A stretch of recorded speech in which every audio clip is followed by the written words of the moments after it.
What was hidden on that VHS tape changed everything I knew about my family. What made you realize your family had been hiding something for years? I was cleaning out the attic after my uncle passed. It wasn't part of the will or anything.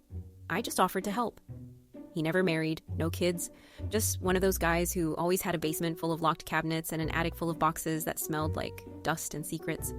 We all kind of knew he was the weird one, but he was kind, gave us thoughtful gifts, and remembered every birthday.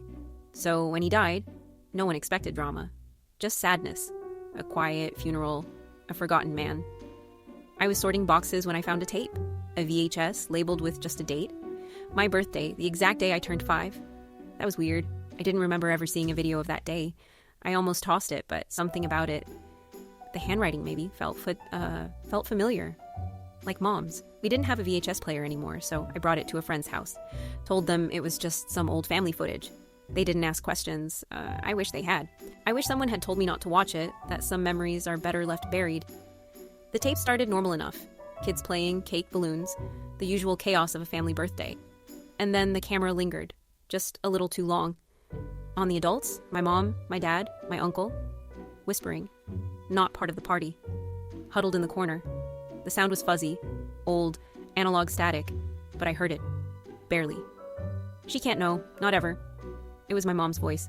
Then my uncle lower. You really think she won't figure it out? Dad. Not if we keep it tight. It's for the best. Then the camera shook.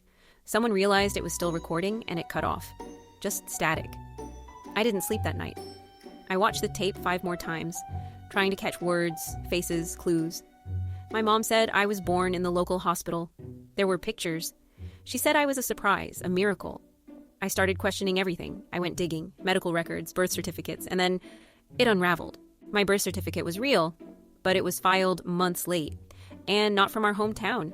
It came from another state, one I'd never lived in. I confronted Mom.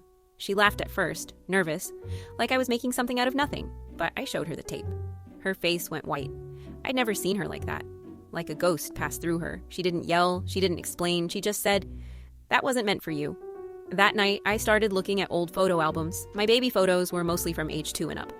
Almost nothing before that, just 1 or 2 blurry ones. And no pregnancy photos.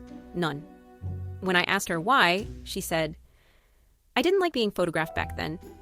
I asked, were you ever pregnant with me? She didn't answer. I called my aunt, her sister.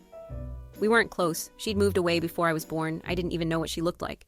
But I found her online. I told her who I was. She called me back immediately. Her voice broke the second I said my name. And before I could even ask anything, she whispered, "I knew this day would come."